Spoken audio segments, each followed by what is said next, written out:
وزناد منع ونصر الماء.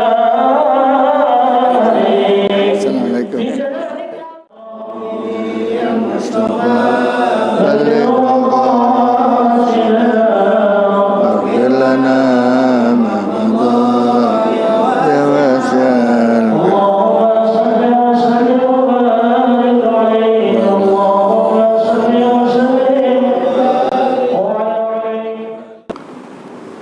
Assalamualaikum warahmatullahi wabarakatuh. Alhamdulillahirabbil alamin. Wassalatu wassalamu ala asyrafil mursalin sayyidina wa syafi'ina wa habibina wa maulana Muhammadin wa ala alihi wa sahbihi ajma'in. Amma ba'du. Rabbi shrah li sadri wa yassir li amri wa hlul 'uqdatam min lisani yafqahu qawli. Rabbi shrah li sadri wa yassir li amri bi jahi Nabi Muhammadin sallallahu alaihi wasallam. Daharatin Nabil Mustafa Muhammadin Rasulillah sallallahu alaihi wasallam wa zuriyati wa jami'il nabi mursalin wal malaikatul muqarrabin wasyuhada wassalihin wal ulama'il amilin wal hadisin wal qura wal mujahidin bid masyariqil ardi wa gharbi bari wa bahri asma'il rayi ahlil kubur wal muslimin wal muslimat wal mu'minin minat susunna rihabain umatin wajdadin wajdatin aqraban ya Allah ya billahum janabahum wa yaskanum wal jannah susunna ri mu'allif hadal kitab nafa'ana Allah bi ulumihi wa sahala fahmihi. Syaulillahi lahum al-Fatihah. A'udzubillahi minasyaitonir rajim. Bismillahirrahmanirrahim. Alhamdulillahi rabbil alamin arrahmanir rahim maliki yaumiddin. Iyyaka na'budu wa iyyaka nasta'in ihdinas siratal mustaqim. Siratal ladzina an'amta 'alaihim ghairil maghdubi 'alaihim waladdallin. Amin. Bismillahirrahmanirrahim. Qala al-mu'allif rahimahullahu ta'ala wa adaman naf'a bi ulumihi fid dharain amin. Bismillahirrahmanirrahim. Wal Uqaili, dan Imam Uqaili telah mengeluarkan hadis an Ibni Umar, dari Ibni Umar. Mana hadisnya? Man amma qauman wa bihim man huwa aqra'u minhu li kitabillahi wa a'lamu lam yazal fi sifalin ila yaumil qiyamah. Man, barang siapa, amma, memimpin, jadi imam, kauman, di suatu kaum, mimpin jadi imam di suatu jamaah, makmum dalam sholat, wabihim, padahal di kaum itu, jamaah itu, man, ada orang, huwa, orang itu, aqra'u, lebih pandai bacaannya, lebih bagus bacaannya, minhu, daripada si man, daripada si orang yang tadi jadi imam. Li kitabillahi, bagi kitab Allah, yaitu Al-Quran. Ya, wa a'lamu, dan orang itu juga yang di situ lebih tahu, lebih alim daripada si imam. Lam yazal fi sifalin, maka orang itu yang jadi imam senantiasa di dalam kerendahan, di dalam kehinaan, sampai ila yaumil qiyamah, sampai hari kiamat, direndahkan oleh Allah Subhanahu wa ta'ala. Paham nih? Mau jadi imam, bahkan nyelonong aja jadi imam.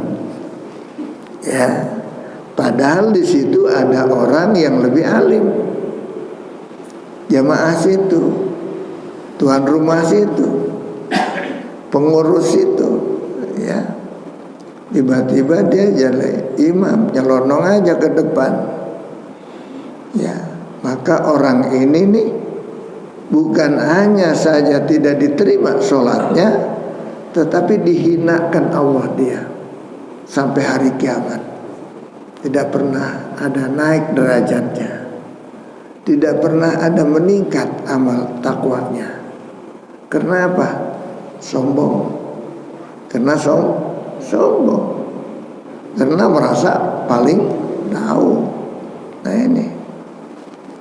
Jadi penting sekali imam di sini, di masjid-masjid, di musola-musola, atas kesepakatan jemaah itu sendiri.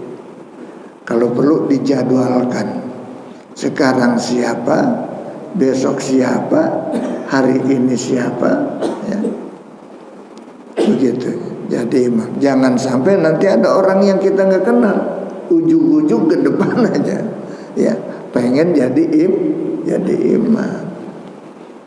Makanya harus ada setiap kelompok harus ada pimpinannya, harus ada pimpinannya. Kita jalan-jalan kemana-mana nih, pergi ziarah umpamanya, kemana? Itu harus ada pimpinan, harus diangkat pimpinan satu orang yang harus menjadi pemimpin, yang harus jadi pengatur di mana perjalanan. Ya, umpamanya dia memang di dalam perjalanan ini mampir sholat gitu kan ya, mampir sholat. Itu bagaimana pimpinannya? Sholat mau dijamak apa tidak, mau dikosor apa tidak, mau berjamaah apa tidak, itu bagaimana pimpinan? Kata pimpinan, kita nggak usah berjemaah turu-turu kita, sebab di situ udah ada berjemaah, kita ikut aja sekalian di situ. Nah, pamannya kata pimpinan gitu. Nah sekarang kita mau sholatnya dikosor.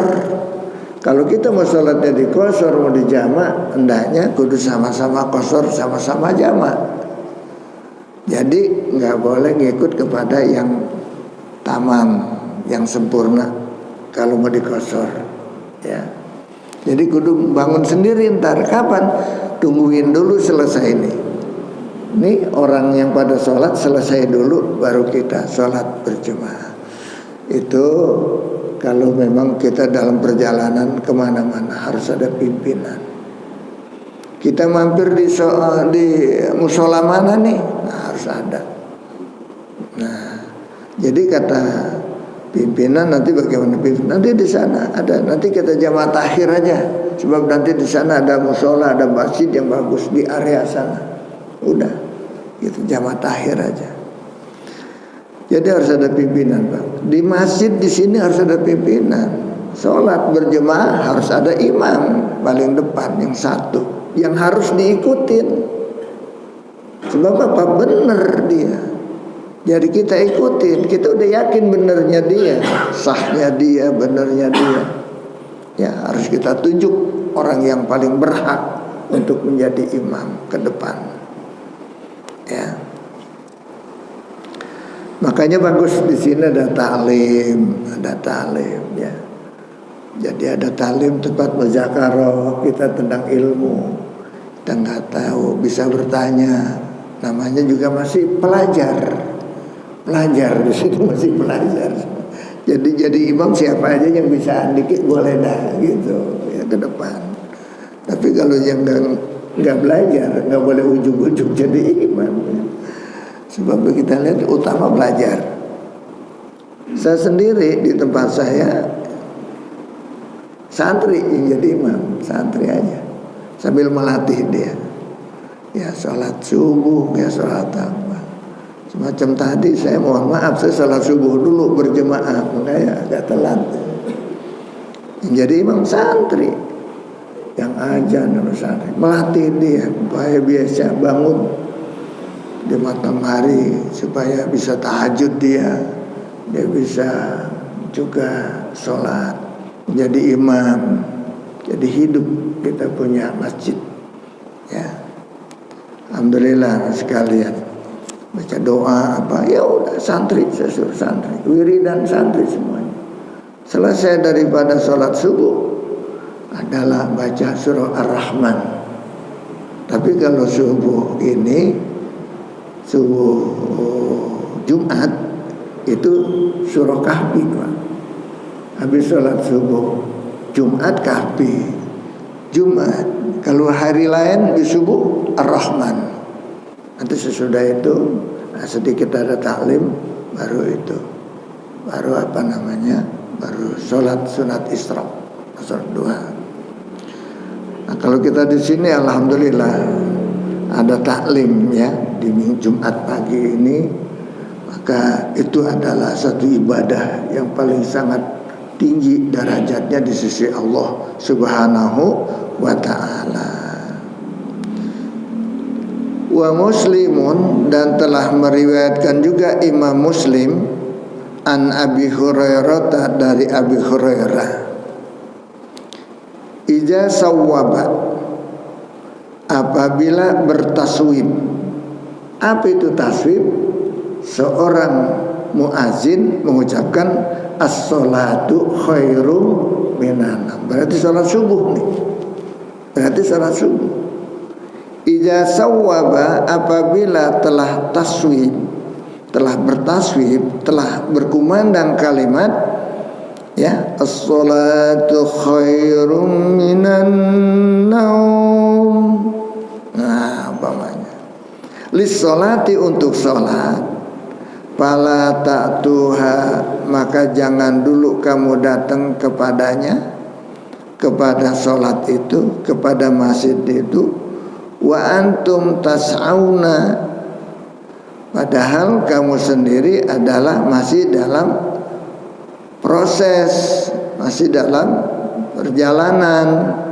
Utuha, maka silakan kamu datang ke tempat sholat berjemaah itu. Walaikumus sakinah, dan wajib atasmu tenang-tenang. Ya, jalannya jangan tergesa-gesa, slow aja datang ke masjid. Kalau udah punya niat untuk sholat berjemaah ke masjid, ya silakan aja, usahakan dulu wudunya, apanya, sholat sunat subuhnya atau sholat sunat fajarnya kita usahakan.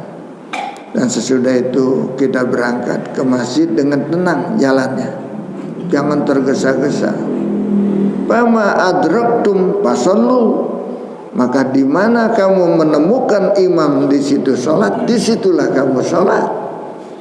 Ya, umpamanya tinggal satu rakaat, ya udah rakaat yang kedua berarti ikutin. Sesudah itu disusul dengan masbuknya, yaitu satu rakaat lagi umpamanya. Ya, diikuti sendiri. Nah, kemudian datang lagi belakangan, ada lagi yang ketinggalan. Nah, ikut dengan si masbuk nih. Makanya sholatnya jangan tergesa-gesa, si masbuk juga.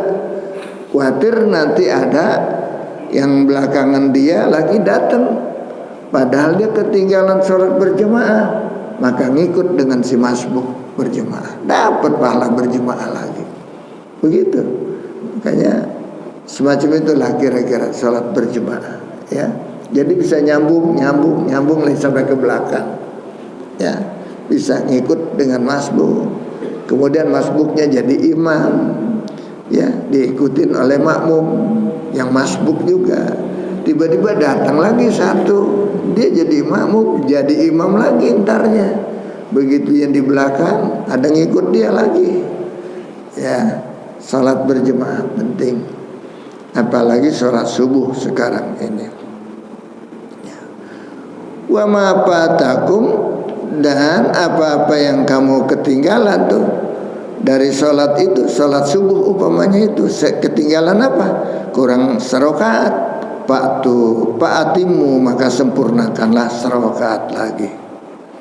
Fa inna ahadakum, karena bahwasanya di antara kamu Idza kana ya'madu ila sholati, bila mana dia itu sudah berniat menuju sholat berjemaah, bahwa bi sholatin, maka dia sudah masuk mendapat pahala sholat berjemaah. Tuh Pak, kita dari rumah nih mau sholat berjemaah nih, itu kita udah masuk ke dalam meraih sholat pahala sholat berjemaah dalam keadaan sholat kita. Padahal kita belum berjemaah, tiba-tiba sampai di masjid ketinggalan, ya ketinggalan kita sampai di masjid, boro-boro 2 rakaat, serakaat juga kagak. Nah masih kebagian umpamanya salam terakhir, nah, maka sholat kita juga masih berjemaah. Begitu. Maka andai kata kita datang ke masjid sudah selesai berjemaah, tinggal tunggu ada masbuk apa enggak. Kalau ada masbuk kita ngikut dengan si masbuk, atau sama-sama baru datang bukan masbuk, wah tinggalan dia, maka kita berjemaah walaupun berdua. Ya. Angkat salah satu, siapa yang lebih pantas jadi imam. Ya, jadi idza kana ya'madu ila sholati, maka jika adalah orang itu sudah sengaja memang untuk menuju sholat berjamaah, bahwa bi sholatin, maka dia sudah berkecimpung di dalam pahala sholat. Walaupun sebetulnya masih jalan dari rumah, mau sholat berjamaah, itu udah kelasnya kelas sholat, udah berjamaah, udah dapat pahalanya. Ya. Begitu bagusnya. Wa Ahmadu, dan telah meriwayatkan juga Imam Ahmad, wa Abu Dawud dan Abu Dawud, wa Ibnu Majah dan Ibnu Majah, wal Hakim dan Imam Hakim, anil Barra, dari Imam Barra. Inna Allah Ta'ala, bahwasanya Allah Ta'ala, wa malaikatahu, dan malaikat-malaikat Allah, yusalluna, pada beristighfar, ala sofil awwali, di atas sof jamaah, sof yang pertama. Tuh, sof yang pertama dimohonkan ampun oleh malaikat, ya, bahkan Allah sendiri langsung melimpahkan rahmat kepada jamaah yang paling sof depan. Maka jangan kita ikutin tradisi di mana-mana masjid, Pak. Datang mah paling dulu tapi ngempet paling belakang. Ya. Itu yang belakang paling ngempet, datang paling dulu. Tuh. Jadi bagusnya kemana? Kita sebelah kanan penuhin. Kanan. Terus kanan sebelah kiri. Terus penuh udah. Kecuali memang di situ ada tanda buat imam atau buat apa. Ya. Buat muadzin, ada kadang-kadang jangan ditempatin, itu nggak boleh, kan kita nggak boleh ya menempati tempat pribumi tuan rumah gitu yang bertugas. Jadi kudu kecuali seizin dia, ya jangan dulu, nanti buat dia datang, atau kalau Jumat mah itu khotib dah, khotib di situ tinggalin walaupun khotibnya belum datang, disiapin. Buat imam gitu juga. Jangan sampai datang imam tahu-tahu saf depan udah penuh, ya, tahu-tahu saf depan khotib datang udah penuh, ya. Jadi harus tinggalin. Sebab kalau imam, ya, itu sebaiknya datangnya belakangan, memang. Datangnya belakangan imam. Imam tuh nggak perlu dia pagi-pagi datang, itu jangan. Ya, sebab jadi nanti kehilangan. Yang lain-lain tuh kehilangan pahala, dihabisin sama imam semuanya. Sebab kalau imam udah pasti jadi imam di depan, pasti nanti Allah akan menurunkan rahmat paling pertama kepada imam. Imam enggak berebut saf juga nggak apa-apa, dia udah pasti paling depan imam. Makanya imam belakangan aja, jadi ya belakang aja sana, nggak apa-apa. Sebab tadi dia dalam belakangan juga pasti paling depan gitu.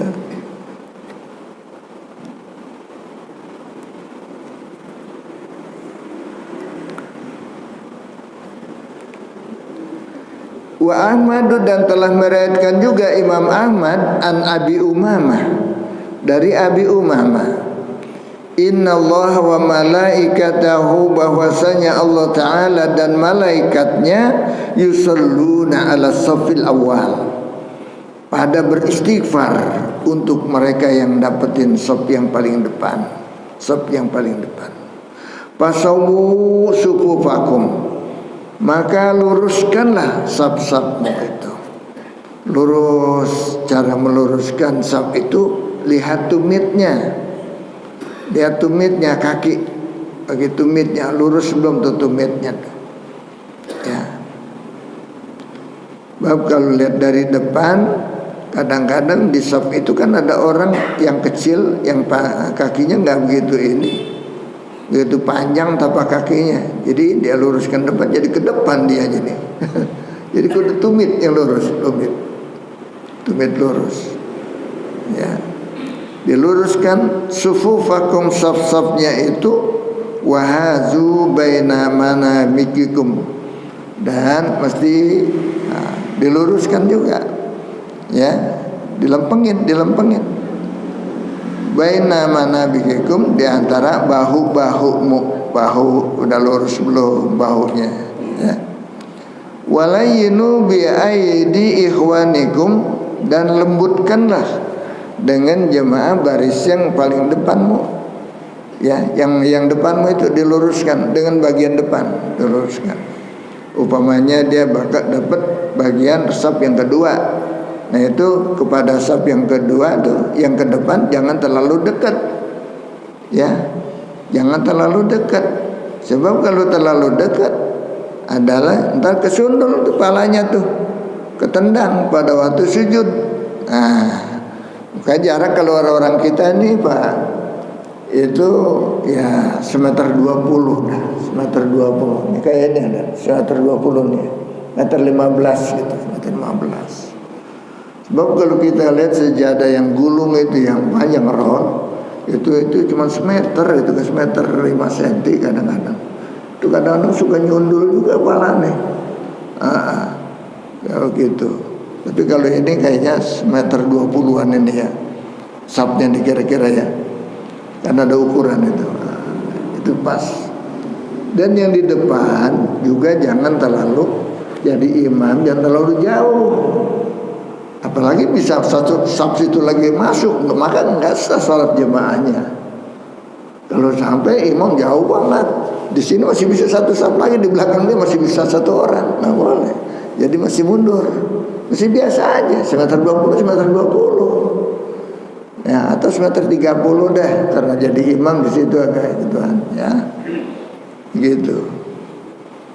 Ini mohon maaf nih, seperti di masjid-masjid di besar begitu, dia taruh imamnya kok jauh amat itu imam, di belakang imam masih bisa ngatur saf lagi tuh sebetulnya, nggak sah, salat jemaahnya nggak dapet. Nah, ini makanya hati-hati kita di dalam membangun masjid dan memakmurkannya. Kita lihat di Mekah, di Madinah, memang jauh, padahal masjidnya gede banget, tetap dekat, nggak jauh, paling semeter 20 antara imam dengan makmum, ya, nggak jauh, semuanya dekat. Apalagi kalau di Masjidil Haram, Masjidil Haram itu imam di belakang gitu. Kadang-kadang di belakang, ya, di belakang. Makanya ada tuh antara rukun Ka'bah dengan rukun Yamani itu kadang-kadang kosong, dikosongin. Nah, sebab di belakang itu ada imam, dikosongin. Jadi supaya yang di antara ini jangan diisi, sebab bapak imam ada di belakang situ. Ada yang ada kacanya tuh bangunan, itu di situ tempat imam, ya. Tempat imam di situ, muadzin juga di situ, tempat muadzin. Man kadang-kadang kalau Jumat, ya karena waktunya juga, tempatnya juga terbatas dan waktunya juga sempit, supaya semuanya dekat Ka'bah penuh, itu imamnya seringkali adalah di dekat pintu Ka'bah. Di situ imam maupun khatib di situ. Ada mimbar yang didatangkan, didorong itu mimbarnya di situ. Untuk muazzin, untuk khatib ya berkhutbah.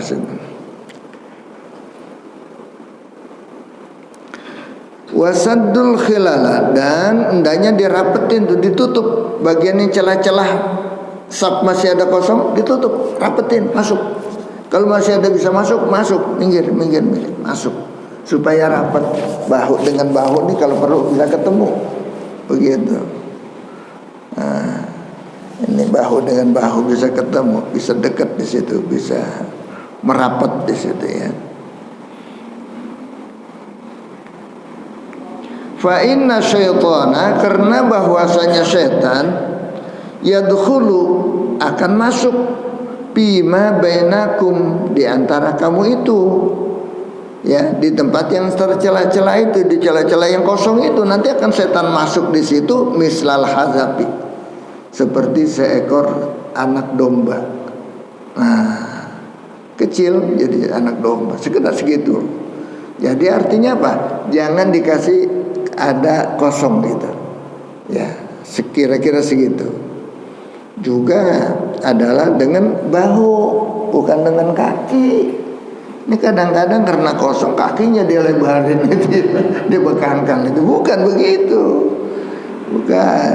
Maksudnya merapat ke sini ya. Kalau tapak kaki biasa aja, nggak usah direnggang kemudian dia bekangkan kakinya di situ. Itu bukan mesti begitu, malah nggak ngasih orang masuk kalau begitu mah. Ya, malah melarang orang masuk. Mesti yang di belakang suruh masuk ke depan, bukan harus bekangkang.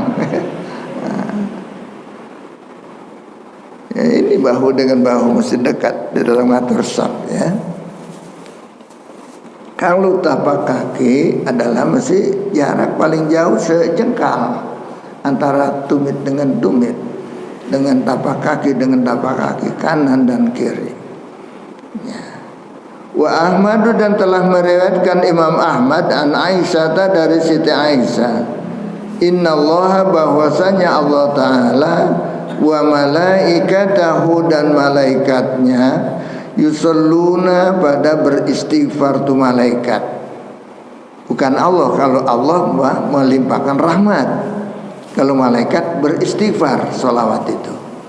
Alladzina yusalluna sufufa, alladzina yasilluna sufufa, kepada orang-orang makmum yang pada menyambungkan safnya itu dengan lurus begitu.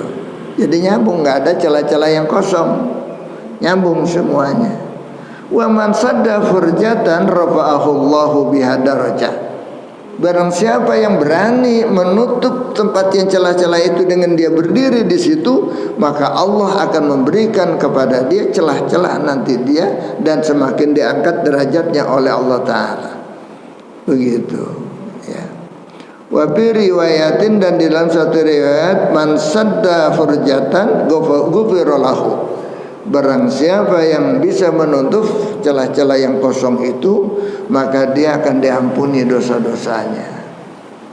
Wan Nasai, dan telah meriwayatkan juga Imam Nasai, wal Hakimu, dan Imam Hakim, an Ibni Umar, dari Ibni Umar, man wasala sofan, barang siapa yang menyambungkan safnya, tidak terputus, wasalahullahu, maka Allah Ta'ala akan menyambungkannya dengan rahmatnya.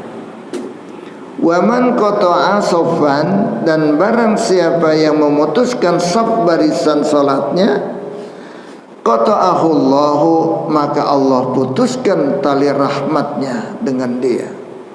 Subhanallah. Makanya kita harus pandailah mengikuti, walaupun itu hanya sekedar sunnah-sunnah. Ternyata keuntungannya besar sekali, dan kalau kita abaikan kerugian besar sekali kita. Walaupun itu hanya sunnah, jangan kita abaikan tentang saf-saf barisan. Apalagi kemarin saya sudah bilang, kalau dia datang belakangan, tiba-tiba saf sudah pada rapat semuanya, udah pada rapat nih. Waduh, dia nggak ada lagi. Nggak boleh dia sendirian di belakang. Nggak boleh berbaris dia dalam saf cuma sendirian di belakang. Kecuali yang menunggu ada yang lagi di luar lagi wudu dulu, bisa. Tapi harus kasih tahu, nanti temenin dia di situ. Ya. Jadi kalau memang dia datang belakangan di suatu saf, ya sudah nggak ada teman lagi, kecuali dia mau masuk ke saf yang depan, saf depan udah padat, udah penuh, maka dianjurkan dia takbiratul ihram, kemudian tarik satu orang yang dari depan ke belakang. Dari saf dia tuh, di depan dia ada tarik ke belakang. Tapi kudunya jemaah itu kudu paham dulu begitu ditarik. Ya, jangan nyikut dia. Dia nyikut lagi, siapa sih ini? Jangan jadi batal. Makanya kudu tahu kalau ditarik sama teman kita sini. Kalau memang dia nggak dapat jemaah, nggak dapat teman lagi. Nah tiba-tiba ada teman lagi datang. Nah dia deketin dia situ. Nah ini yang tadi ditarik maju lagi ke depan. Situ kosong soalnya. Begitu. Makanya begitu ditarik ke belakang, itu tempat yang kosong, jangan langsung di sini merapat begitu, jangan. Nanti dia mau masuk lagi ke depan susah. Ya, biarin aja kosong. Sambil nunggu di belakang barangkali dia ada temennya lagi. Ini kan kadang-kadang udah ya tasawuf terakhir, tapi masih kelihatannya aja, nggak gesit gitu. Ya. Padahal udah masih bisa dia berjemaah dengan salam, tapi kadang-kadang mau bentuk yang baru lagi, ya begitu. Tapi ada sekalian, bagusnya kita kalau masih bisa, masih dapetin sholat berjemaah yang itu, walaupun tinggal salam, maka tasawuf akhir, maka kita ikut aja takbiratul ihram, langsung duduk tasawuf akhir sedapat-dapatnya. Begitu beri salam ya kita naik, dapat tuh sholat berjemaah, ya dapat pahala sholat berjemaah, ya sempurna. Sebab apa? Udah niatnya dari rumah memang mau berjemaah, begitu. Berjemaah sempurna dapatnya dia. Sebab udah niat dia, ya. Nah, jadi harus paham di mana itu ditarik ke belakang, dia kudu paham. Dan melangkahnya itu jangan lompat kakinya, harus sedikit diseret, dituntun. Satu kanan, umpamanya kiri, udah dulu berhenti. Wah masih kurang ke belakang, berhenti dulu, wakaf dulu, jangan terus pindah lagi. Kemudian geser lagi yang kanan ke belakang lagi, yang kiri ke belakang. Sebab dua kali aja, jangan sampai 3 kali. Sebab kalau dia langsung gesernya, dia geser ke belakang satu, yang kanan, kemudian yang kiri satu, kan 2 ada tuh. Nah, udah berhenti dulu, supaya jangan menjadi 4 kali sekaligus, jadi batal sholatnya. Gerakan itu ya nggak boleh. Jadi dia gerakan 2 kali dulu, berhenti. Nah kemudian baru mundur lagi, kurang ke belakang nih. Nah, 1 langkah lagi, kanan kiri, udah lurus, udah lurusin dah, ya.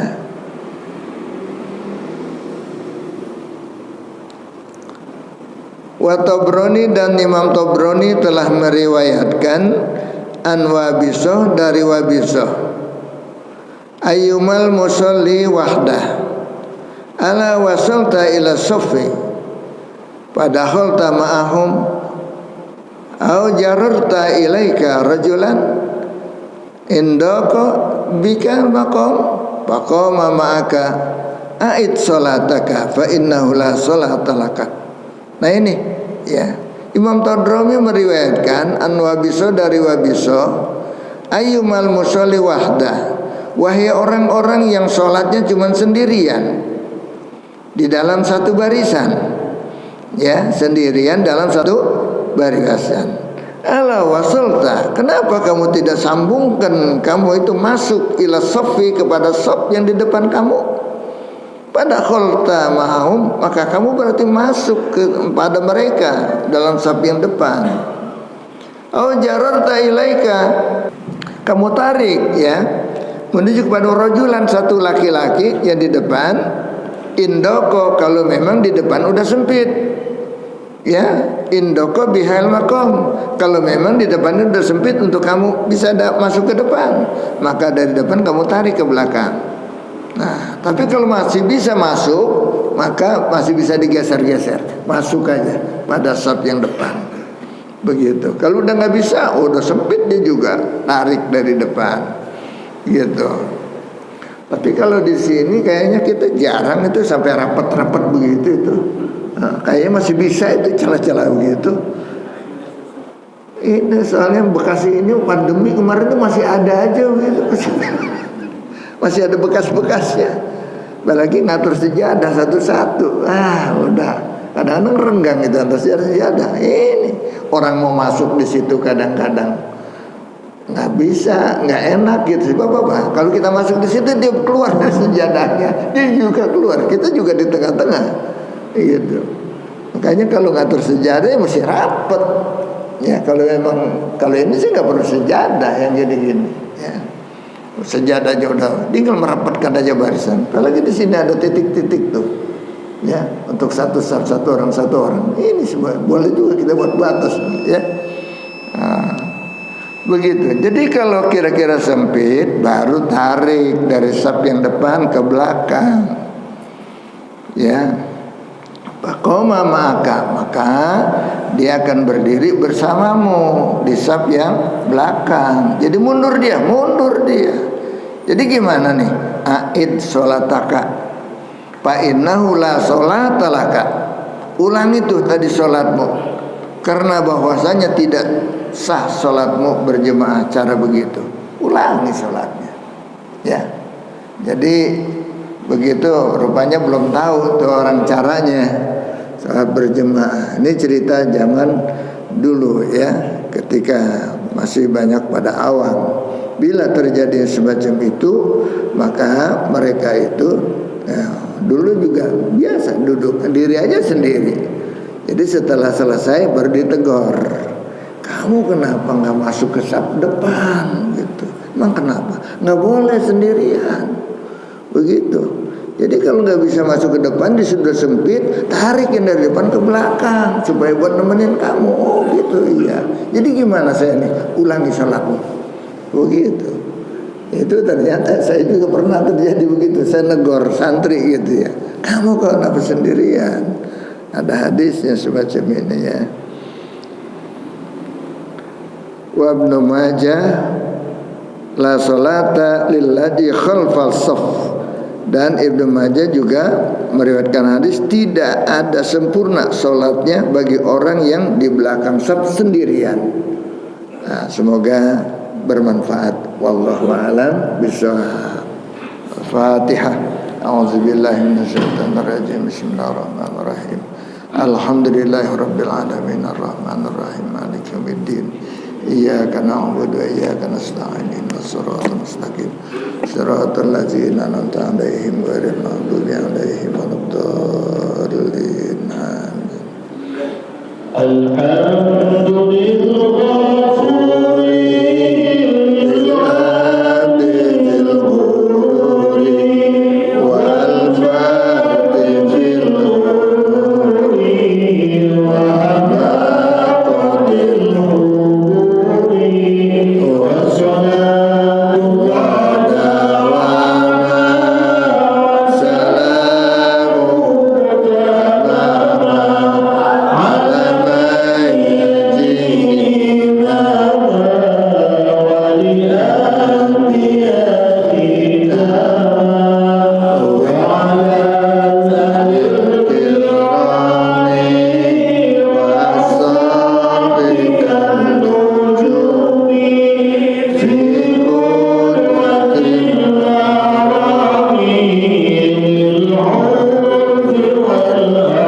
Terima kasih sudah berkunjung di channel ini. Jangan lupa untuk like, komen, dan subscribe agar tidak ketinggalan pada video-video menarik lainnya.